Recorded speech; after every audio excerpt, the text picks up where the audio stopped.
Hello and welcome to the first review for the channel for Carpet Cleaner Review. Like I said in the introduction video, I'm going to go over the first pre-spray I ever bought for the business when I started. When I purchased it from somebody else, they were using, they had been in the business for quite a while, and they were using a really weird pre-spray, and it wasn't even much of a pre-spray, but they were kind of set in their ways and really haven't kept up on stuff. So anyways, I didn't care for it. It was garbage. I'm not even going to review that one because it wasn't even a pre-spray. But the first one I had bought is Matrix Grand Slam SC. Now I'm surprised I actually still had a jug of this somewhere back in the garage in the depths of the forgotten area where all the pre-spray containers go to die. That was my first purchase. I had bought for a pre-spray to try out. It's available at Jon-Don. At the timing of this video, got my little cheat sheet. It is 3164. It has a pH of 9.5 to 9.8, safe for stain-resistant carpets, and dilutes out to 4 ounces per gallon. So there you go. Now you know that. I used the pre-spray for quite a while. Gone through a couple bottles of it. And my impressions were it worked decently. I don't hate the product. I think it's a decent product. The problem I have had with it is that I found myself boosting it a lot more than I wanted to.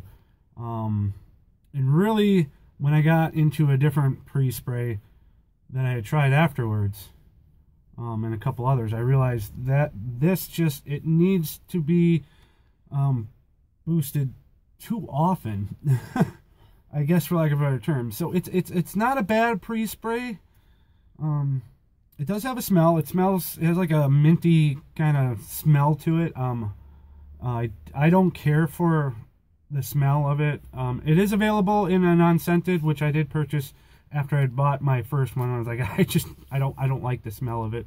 I don't hate it. It doesn't smell bad. It's just not the smell I wanted in the carpets. But it did come unscented. I believe it still might. But like I said, it underwhelms me on a basic level of just it by itself.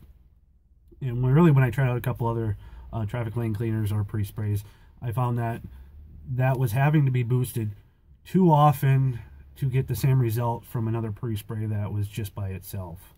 So I have since not used the stuff since I moved on. But like I said, I don't think it's garbage. It's just, and it might, like I said in my other video, the first introduction video, if you have any questions about what I'm using and how I do things, you can go back to that one. But so with that being said, on to the other things about it. The company, like I said, it's from Jon-Don, which the company is great. I like the company. I have no issues with that. They've been more than helpful. If I've ever had a question about a product or if they're going to suggest a product, they've been more than helpful. If they don't know the answer, they find somebody that will and they'll give you a call back. So I really give the company an A+. Ship times, from where I am at, I order it 2 days, it's here. That's one thing I love about Jon-Don as far as where I'm at. The ship times are just lights out amazing. I do order some other stuff from them. So that was a big plus. I love fast ship times. I mean, it's more apparent when you start out where you don't have necessarily the capital to be just buying cases of stuff. And you may be going through a couple bottles and you need another one. So that's very helpful there. So the other issue I have with it is for $31.64 a gallon. For a little bit more, and not that much more, I think you can get a better pre-spray and like a few dollars more. So with that being said, that's why I don't use it no more. Like I said, a couple dollars more, you can get a pre-spray that will work better by itself without having to boost it than that does. So to me, I don't use it. I don't buy it. I don't know if I wouldn't recommend it, I guess, to anybody around here that was starting out cleaning. In your area, it might work. With your system, it might work. Whatever it is you do. Like I said, I don't necessarily hate the product. I just think there's better options for the price point. So with that being said, that's going to be my first review of for the channel for Grand Slam. I'm not going to do a whole lot of videos of me cleaning. It's not going to be a lot of shaky cell phone footage of me trying to wand while I hold it. Okay, there's enough of those out there. So there you go. Take it for what it's worth, and we'll see you on the forums.